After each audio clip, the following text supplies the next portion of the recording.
Welcome to the Hillsdale College Online Courses Podcast. I am Jeremiah Regan. And I'm Juan. We are back with Understanding Capitalism, Lecture 3 today, Production and the Division of Labor.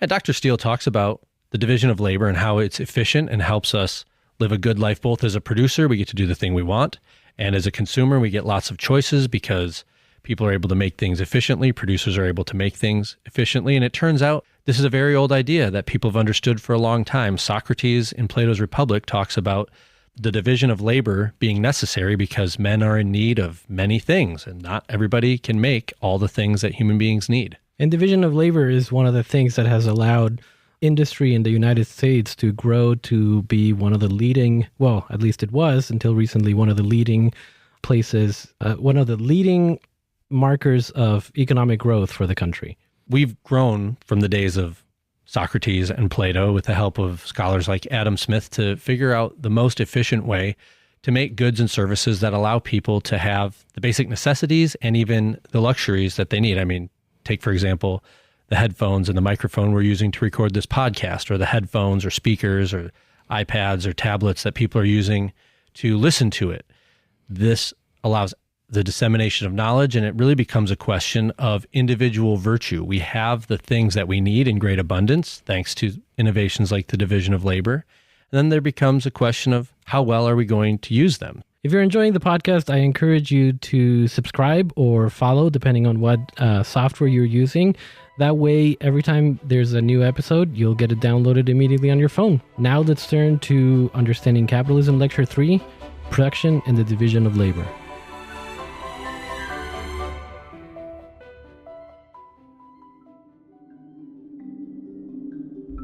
Welcome to Understanding Capitalism, Lesson 3. Our second lesson introduced cooperation and how entrepreneurship, profit, and loss help direct human action into productive ways. In this lesson, we'll look at the relation between profit and economic production. We'll also study the importance of specialization and the division of labor, and why trading is absolutely necessary for these. And most importantly, we'll see how the advance of knowledge is embedded in all of this. Economic production, not physical production, is key.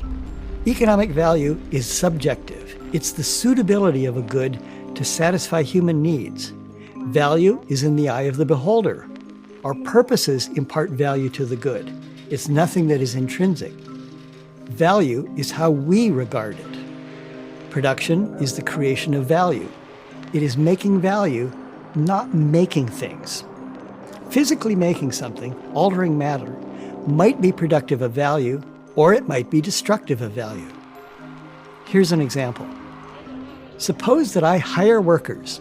I gather equipment, I get capital, goods, and people. I have materials, perfectly good soil and water. All of these things have valuable uses in other endeavors. So I pay $10,000 to bid them away from these other uses. I hire these factors for $10,000, and I start my production process, which I imagine will be very valuable and in high demand. I begin the production of mud pies. As it turns out, I was wrong. There is no demand at all for mud pies. They're worthless. They have no value. Now, in a physical sense, I have production. I'm making things. But in an economic sense, this is not production, but the destruction of value. I took perfectly good inputs and produced something of no value. Economic production is about creating value. That is, meeting people's needs as they see them. It's not physically making things. This can be a difficult lesson to understand, but it's essential for understanding why capitalism is superior to alternative systems. The Soviet Union, with its socialist system, could make stuff. They could set up factories and make things, but they could not solve the problem of economic production. Their economy was plagued with shortages of things that people needed, and they produced surpluses of things with little or no value. They had no profit and loss signals to shut down mistakes and guide economic activity. So let's consider my mud pie factory in a capitalist system.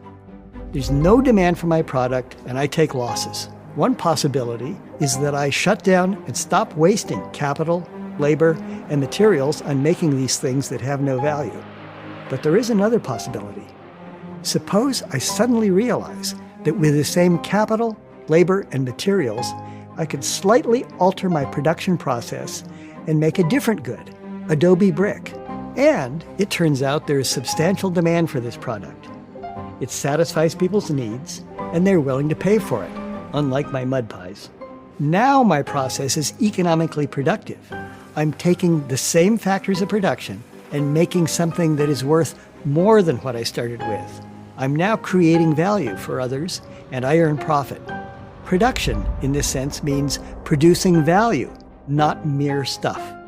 Under capitalism, money prices allow us to calculate expected returns from different possible lines of production, to compare them, and then to select what we think will likely be the most profitable.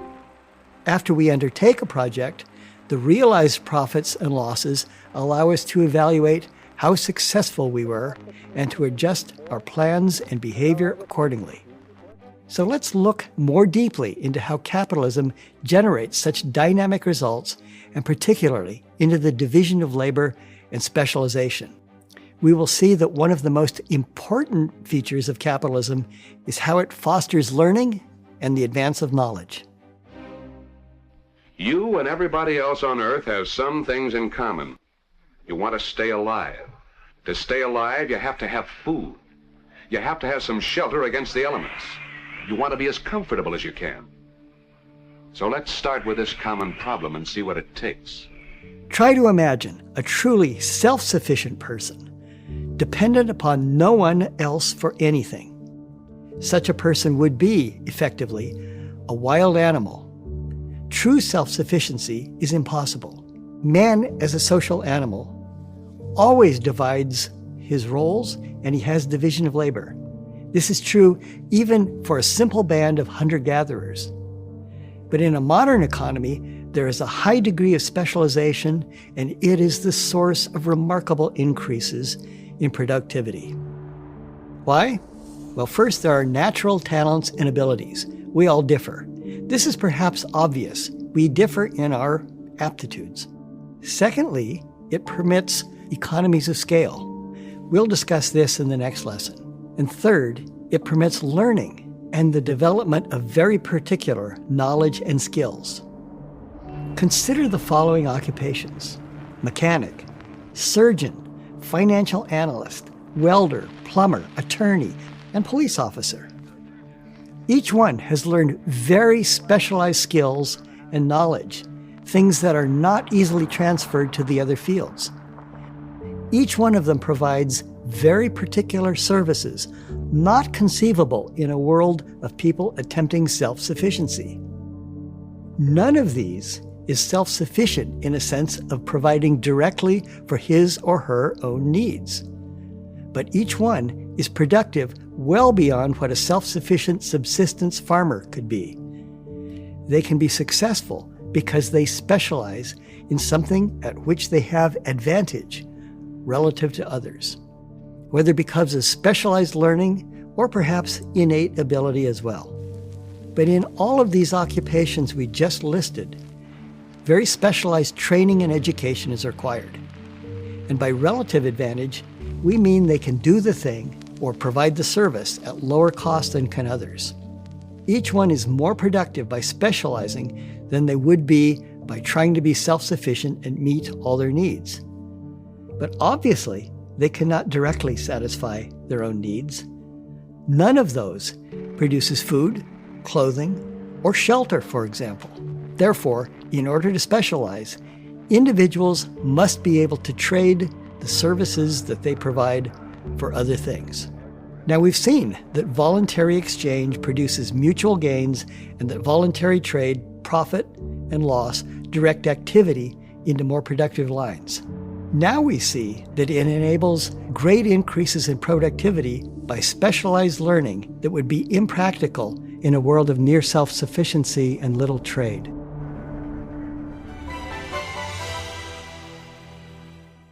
It's no secret that Americans are more divided than ever.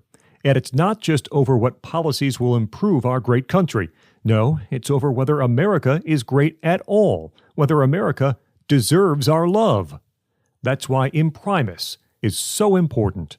Imprimis looks at the issues of the day from a constitutional perspective, reminding citizens always of our great heritage of liberty. For more than 50 years, Imprimis has featured speeches from the smartest conservative thinkers and writers at Hillsdale events. These days, Hillsdale publishes people like Molly Hemingway, Andy Puzder, Harmeet Dillon, and Chris Rufo. Over 6.4 million American households and businesses receive Imprimis absolutely free.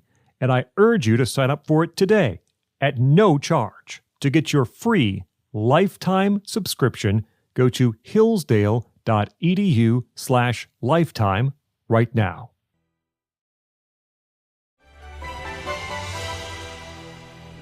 Division of labor and specialization lead to the expansion of knowledge, and especially of knowledge for how to satisfy human needs, whether these be physical, intellectual, or spiritual.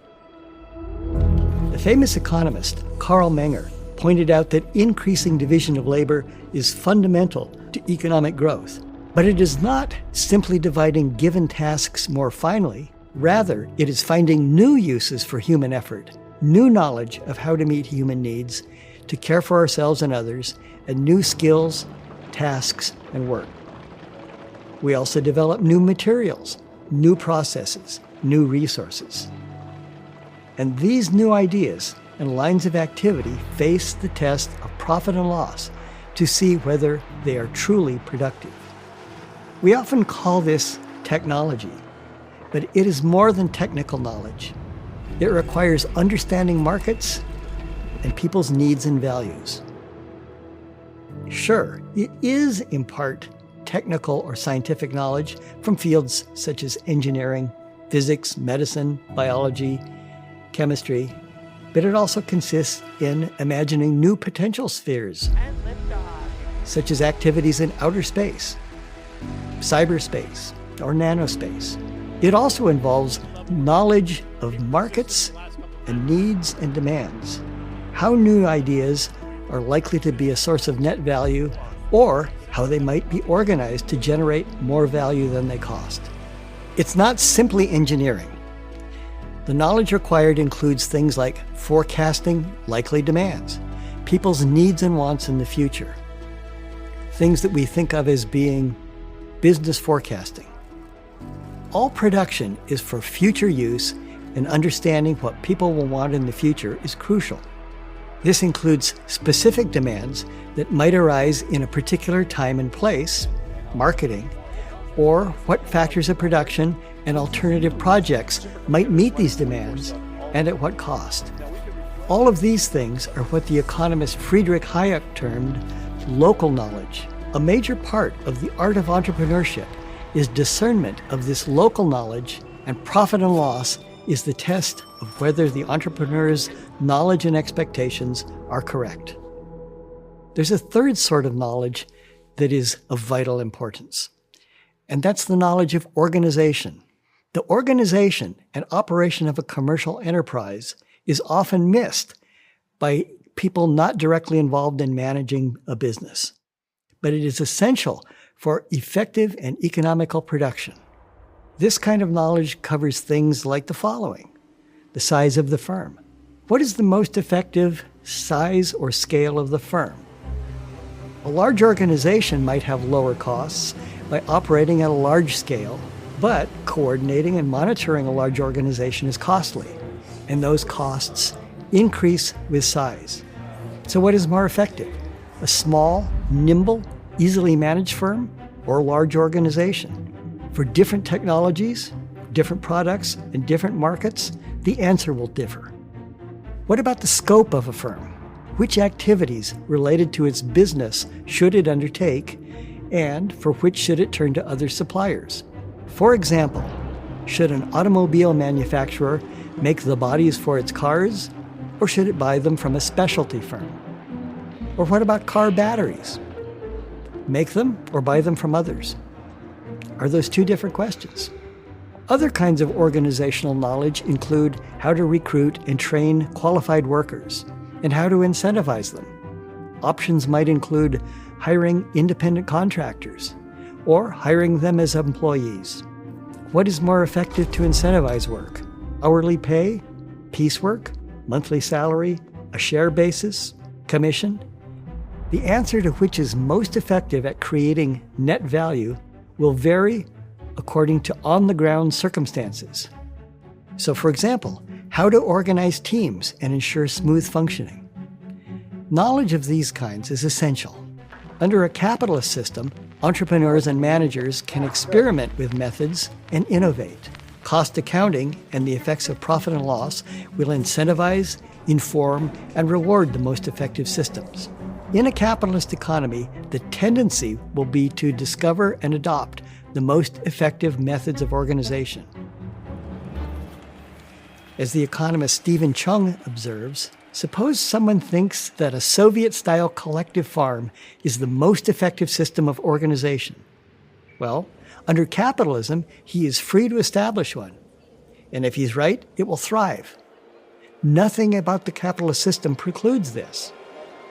But on the other hand, a socialist system prevents such experimentation. The freedom to innovate, contract, and exchange maximizes possibilities for developing new and better knowledge of how to meet needs. This advance of knowledge has resulted in the remarkable increases in productivity and creation of value that is modern economic growth.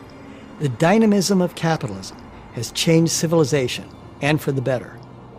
We often think of growth in terms of higher income standards expressed in money, but think about what this really means. For most of history, living standards did not change from one generation to the next. But with the dawn of capitalism came modern economic growth. Economic growth has meant dramatic increase in life expectancy and health, sharp declines in infant and child mortality, and systemic improvements in nutrition. Today we have access to communications and travel unimaginable to persons 1,000 or 100 or even 50 years ago. My grandmother was 13 years old when the Wright brothers took their first flight. She lived to see men walk on the moon. When I was in college, engineering students used slide rules. A wealthy few bought the first calculators, which cost as much as a semester's tuition. Doing research for classes required trips to the library. A phone call home, that was long distance, and it cost dollars. Today, much better calculators are only a few dollars, but I have one on my phone. I can call or text friends on other continents with it at no extra cost, and I can access journals and books in online libraries around the world. We live in ways unimaginable to previous generations. The average individual in a capitalist society today has opportunities to flourish if he or she will use them, that are unmatched in human history. We owe this to the growth of knowledge and the productivity made possible by the capitalist system. But there is one other kind of knowledge that is crucial for the market system: the knowledge of the formal and informal institutions or rules that govern society. Without these, no market economy of any significance is possible. Let's consider formal institutions, government in particular. The capitalist system, we know, depends on secure rights to private property and the fair, unbiased enforcement of terms of contracts and exchanges. Government is important for this, and it is necessary that the government be sufficiently strong to enforce rights. But at the same time, it is crucial that government be sharply constrained to this role. Once men are given the power to enforce rights, how can they be stopped from abusing this power? How can they be stopped from confiscating and redistributing property for themselves, their friends, and their constituents? This is a remarkably difficult problem to solve, and despite several millennia of trials, we still do not have a perfect solution. One of the best attempts to date is the U.S. Constitution. America's constitutional system divides power among the branches of the federal government and also keeps power in the hands of the people and the states. It is the result of years of careful thought and discussion by the founders who studied millennia of human experience. It's a good solution compared to alternatives. Yet, it's only partial, incomplete, and imperfect. John Adams recognized this when he stated, "Our Constitution was made only for a moral and religious people. It is wholly inadequate to the government of any other." Similarly, Benjamin Franklin recognized this when he observed that our Constitution gave us a republic, if you can keep it. Fundamental to the functioning of any set of formal institutions are the rules, customs, and habits that people keep in their heads and actually follow. This is a kind of knowledge, it is a kind of learning, and it is a crucial determinant of how a society functions. These are the informal institutions, and they are certainly important for the functioning of the capitalist system. If people generally respect private property and the rights of others, if they believe in self-responsibility and honest dealing, they are likely to sustain the system, and it will work well. On the other hand, if they imagine that profit is actually a kind of exploitation of others, or if they seek to use government power to benefit themselves at others' expense, they're likely to disrupt the system and damage its functioning. Civic culture, ethics, ideology, and economic understanding are all critical kinds of knowledge. We will return to this in Lesson 7. In the next lesson, we will see how competition and profit-seeking direct resources to those who can create the most value with them. And we will see how economies of scale result in enormous increases in economic production.